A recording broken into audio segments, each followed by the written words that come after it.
नमस्कार दोस्तों। आज मैं आपके लिए एक बहुत ही रोचक स्टोरी लेके आया हूँ। उसका नाम है प्रदीप की स्टोरी। दोस्तों, ये प्रदीप बंदा है, वो बड़ौदा में रहता है, यानी कि वडोदरा में रहता है। और उसकी एज होगी करीब 35 साल के आसपास। किंतु उसकी हाइट सिर्फ 4 फीट की है और कुछ पोलियो की वजह से वो ठीक ठाक से चल नहीं पा रहा है। किंतु उसके अंदर जो जज्बा है, जो उसके अंदर जो उत्साह है, वो शायद मुझे और आपको भी शर्म से पानी पानी कर सकता है। क्योंकि जब उसकी स्टोरी आप पूरी सुनोगे तो आपको लगेगा कि इतनी फिज़िकली चैलेंजेस के बावजूद भी ये जो व्यक्ति है वो किस तरीके से किस चुनौती को क्रॉस करके आगे बढ़ रहा है।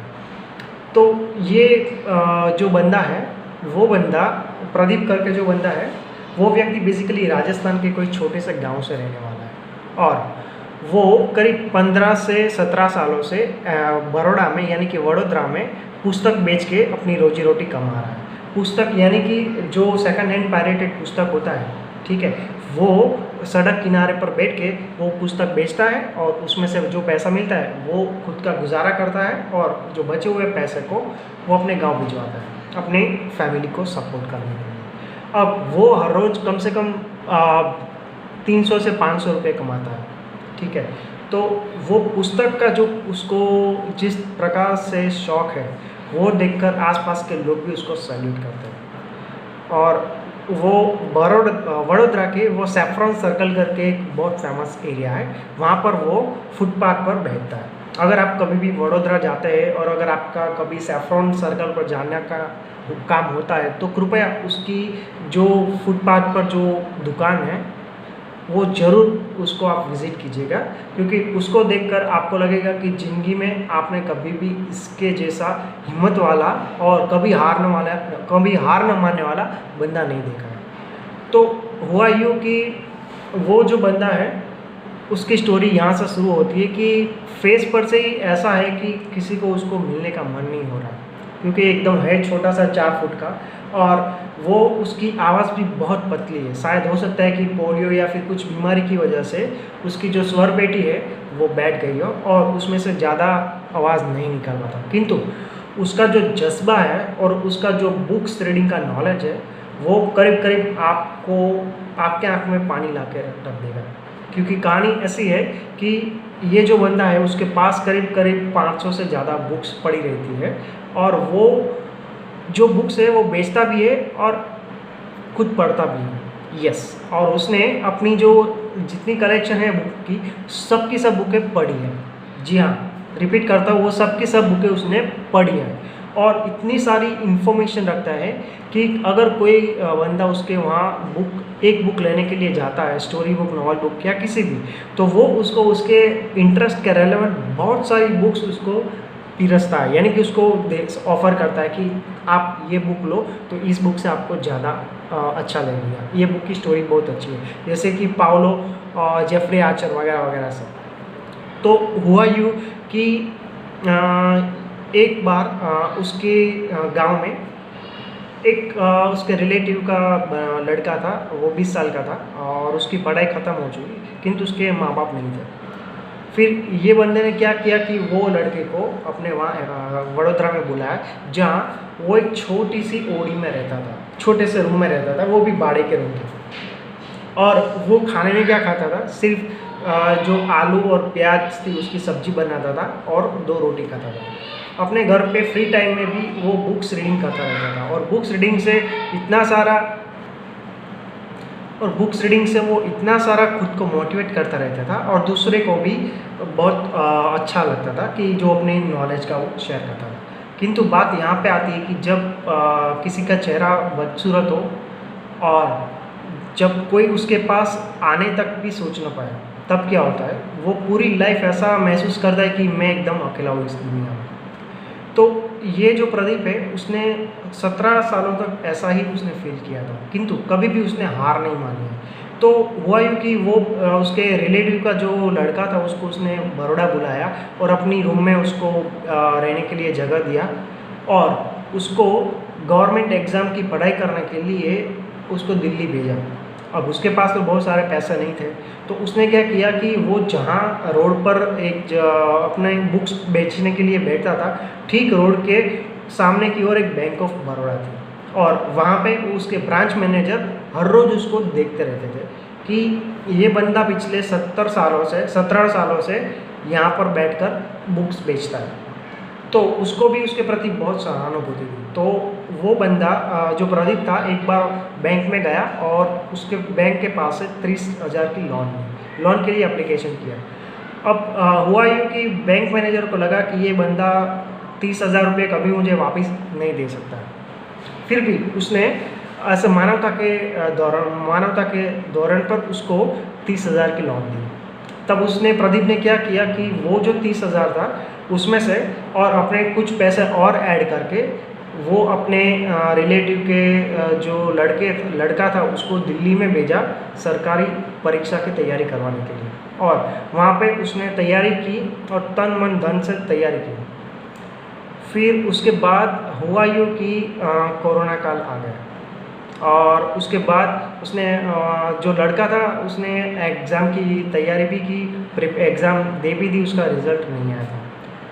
अब ये कोरोना काल आ गया तो ये हर रोज़ का जो खा के अपना गुजारा करने वाला प्रदीप बहुत बेचैन हो गया, क्योंकि उससे पहले हुआ यूँ था कि जब 2015-16 की बात है, वडोदरा में विश्वामित्री करके नदी है, तो उस नदी का तूफान इतना था, उसकी बाढ़ उतनी आई थी कि पूरा का पूरा सैफरन सर्कल था पानी से भर चुका था। यानी कि उसकी जो बुक्स वगैरह सब थी वो सब एकदम भीगी होके नष्ट हो चुकी थी।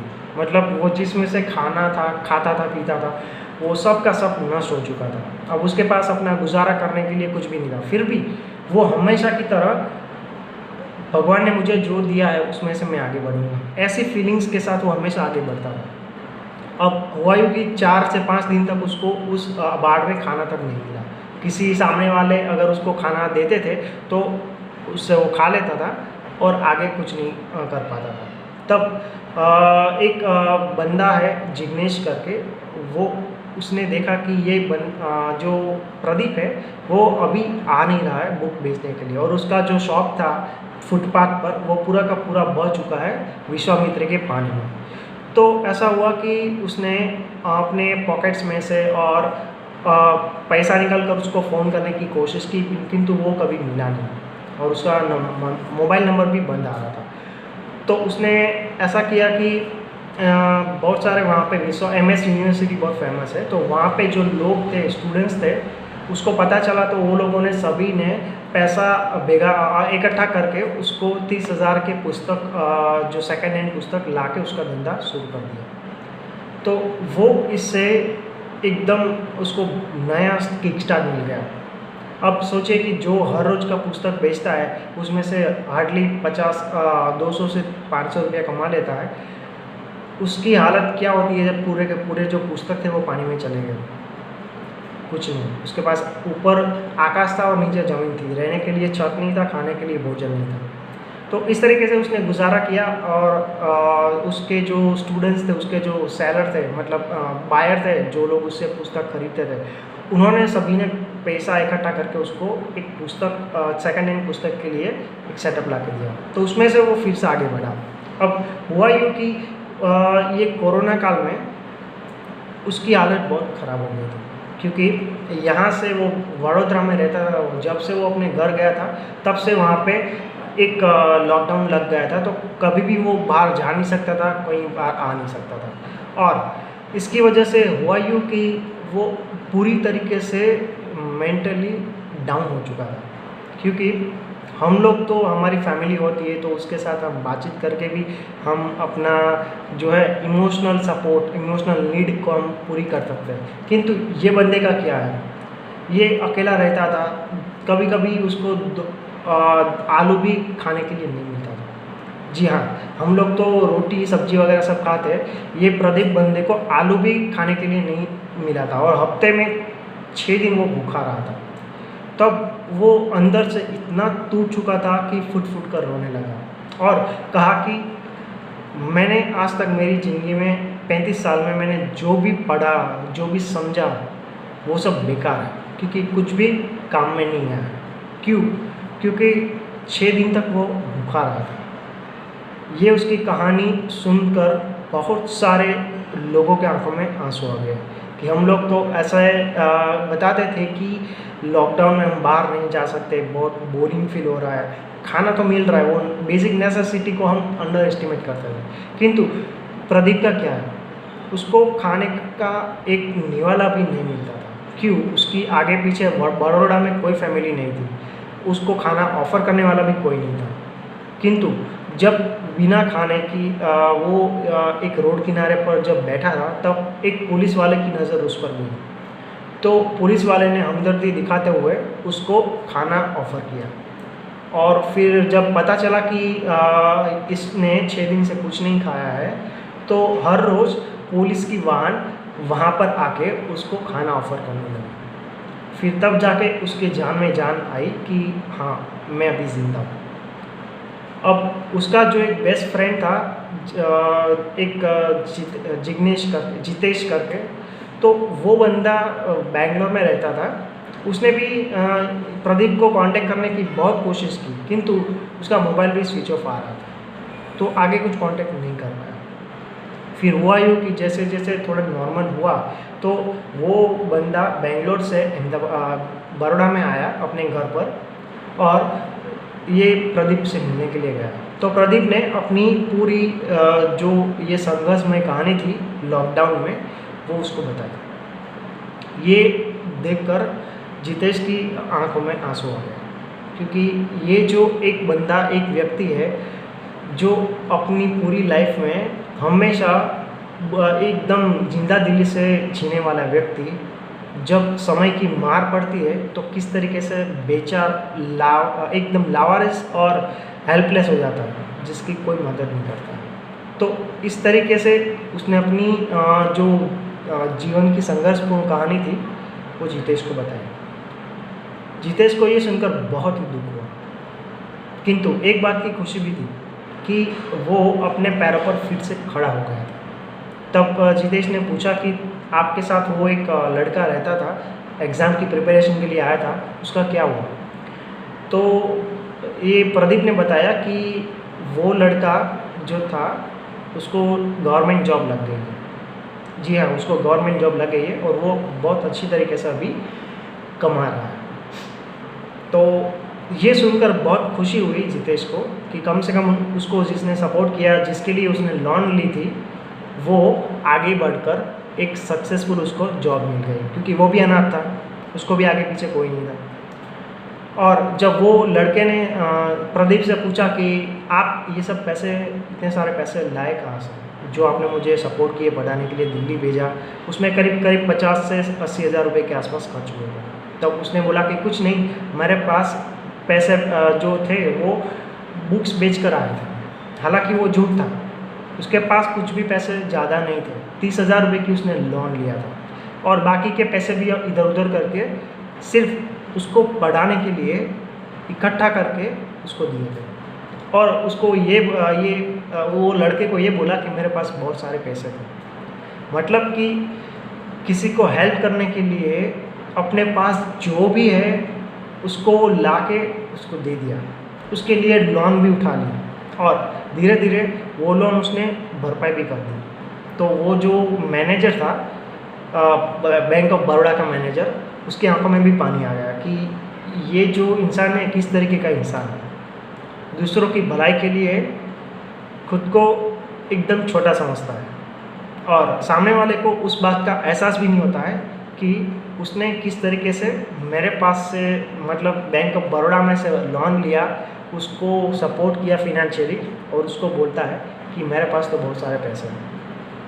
तो शायद दुनिया में अभी भी ऐसे लोग हैं जिसकी वजह से ये दुनिया में सच्चाई और ईमानदारी और इस तरीके की जो ख्याति है वो टिकी है।